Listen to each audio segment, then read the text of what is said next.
கோடை காலம் என்பதால் முந்திரியின் பூக்களை ருசித்து தேன் சேகரிப்பதற்காக கடலூர் மாவட்டத்தை நோக்கி கூட்டம் கூட்டமாக படையெடுத்து வரும் தேனீக்கள். சிறு பூச்சி இணைப்பைச் சேர்ந்த இந்த தேனீக்கள் ஆண்டிற்கு 1,00,000 கிலோமீட்டர் பயணித்து தன்னுடைய உணவு தேவைக்காக பூக்களில் இருந்து தேனை எடுக்கின்றன.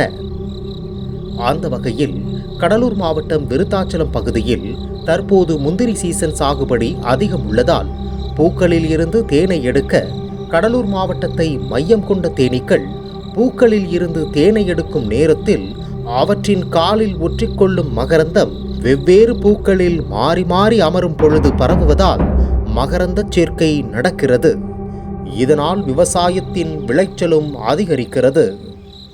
குறிப்பாக தேன்கூட்டில் ராணி தேனியும் ஆண் தேனீக்கள் 100 கணக்கிலும் வேலைக்கார தேனி 1000 கணக்கிலும் உள்ளன. ஒவ்வொரு நாளும் அதிகாலையில் தேனை உற்பத்தி செய்து பல கோடி ரூபாய் வருமானம் ஈட்டி வருவதற்கு வழி போகிறது. தேனீக்கள் ஆப்பிரிக்காவில் தோன்றி ஒவ்வொரு கண்டமாக பரவி தற்போது அனைத்து பகுதிகளிலும் பரவி வாழ்ந்து வருகின்றன. மனித குலத்தின் நண்பனாக விளங்கும் தேனீ அழிந்து வரும் உயிரினமாக மாறி வருவதற்கு நாம் பயன்படுத்தும் பூச்சிக்கொல்லி மருந்துகள், மரபணு மாற்றம் பயிர்கள் காரணமாக மாறி வருவதாக வல்லுநர்கள் கூறுகின்றனர். தேனீ மற்றும் அதனை சார்ந்த பொருட்களின் உபயோகம் அதிகரித்து வருவதால் தேனீ வளர்ப்பு நல்ல லாபகரமான தொழிலாக வளர்ந்து வருகிறது என கூறப்படுகிறது. ஒரு பண்ணையில் தேனீக்கள் வளர்ப்பது மூலம் இந்த பகுதியில் மகரச்சேர்க்கை சிறப்பாக நடைபெறும். மேலும் குறைந்த செலவில் நல்ல விலை கிடைப்பதால் விவசாயிகள் தேனீ வளர்ப்பதில் ஆர்வம் காட்டி வருகின்றனர். அந்த வகையில் தேனீ வளர்ப்பது குறித்து கடலூர் மாவட்டம் விருத்தாச்சலத்தைச் சேர்ந்த சுந்தர செல்வன் என்பவர் தேனீ வளர்ப்பை குறித்து பல்வேறு வேளாண்மை விரிவாக்க பண்ணைகளில் பட்டம் மற்றும் விருதினை வாங்கியுள்ளார்.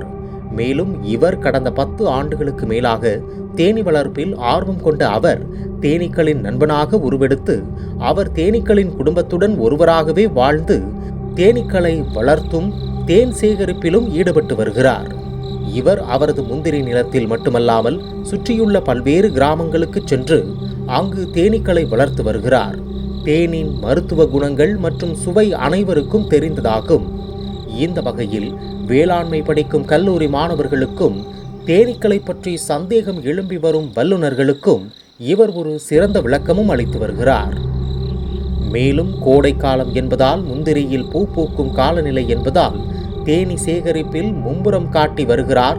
தேன் சேகரிப்பின் மூலம் ஆண்டிற்கு 10 லட்சத்திற்கு மேலாக வருமானம் ஈட்டி வருவதாகவும் வேளாண்மை கல்லூரி மாணவர்களுக்கு அவர்களை நேரடியாக அழைத்துச் சென்று தேன் சேகரிப்பையும் தேனீ வளர்ப்புகளையும் கூறி வருவது மட்டுமல்லாமல் தேனீக்கள் அழிவதற்கான காரணங்களையும் அதனை எடுத்துரைத்து விழிப்புணர்வு செய்து வருகிறார். இதனால் சுற்றுவட்டார கிராம மக்கள் மட்டுமல்லாமல் வெளி மாநிலங்களில் இருந்தும் கூட தேன் வாங்கி செல்வதாகவும் மதுரை, திருச்சி, தூத்துக்குடி, திருவண்ணாமலை, சிதம்பரம், கோயம்புத்தூர், சேலம், திருச்சி, சென்னை உள்ளிட்ட பகுதிகளின் வேளாண்மை கல்லூரியில் படித்து வரும் மாணவர்கள் சுதந்திர செல்வன் தேனீக்கள் வளர்க்கும் பண்ணைக்கே வந்து தேனீக்களின் வளர்ப்புகளை பற்றியும் தானே தேனீக்களை வளர்க்க ஆர்வம் காட்டி வருவதாகவும் சுதந்திர செல்வன் கூறுகிறார். இவரிடம் வந்து கற்றுக்கொள்ளும் மாணவர்கள் மற்றும் இளைஞர்கள் ஆயிரக்கணக்கான சுய தொழிலாகவும் தேனீக்களை வளர்ப்பதற்கு ஆர்வம் காட்டி தங்களை ஈடுபடுத்தி வருகின்றனர். தேன் சேகரிப்பிலும் தேனீக்களின் நண்பனாகவும் உருவெடுத்து வரும் சுதந்திர செல்வனுக்கு சமூக ஆர்வலர்கள் மற்றும் வேளாண்மை கல்லூரி மாணவர்கள், வல்லுநர்கள், அறிஞர்கள் பலர் வாழ்த்துக்களையும் பாராட்டுக்களையும் குவித்து வருகின்றனர்.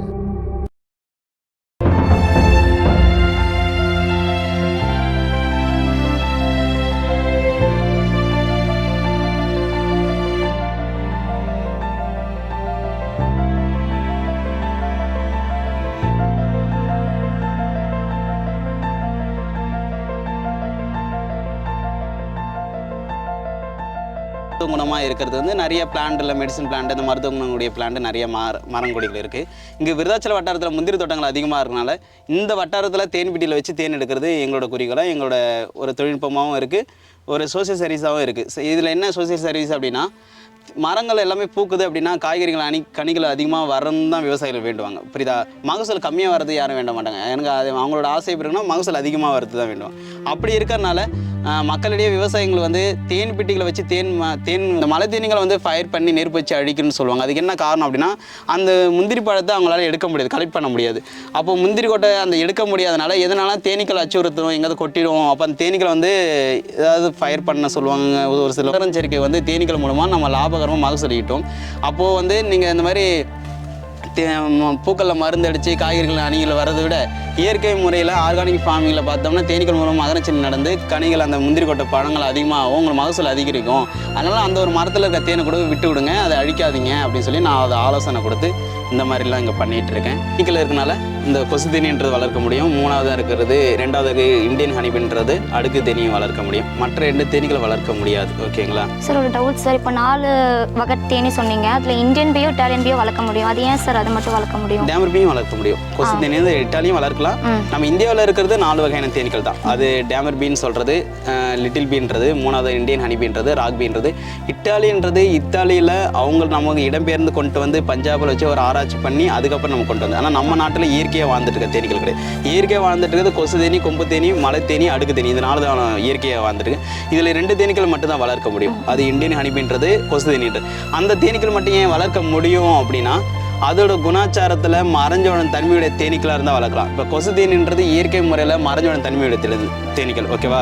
அந்த கூரை வீட்டில், ஓட வரத்தில், மரம் பொந்தில் இந்த மாதிரி இடத்துல இயற்கையாக வாழ்ந்துட்டு இருக்கும். அதனால் அந்த தேனீக்கள் வந்து கொசு தேனின்றது வளர்க்க முடியும். ஆனால் கொசு தேனி கொட்டும் தன்மை கிடையாது. இயற்கை முறையில் மறைஞ்சவன தன்மையுடைய தேனீக்களை ஏதோ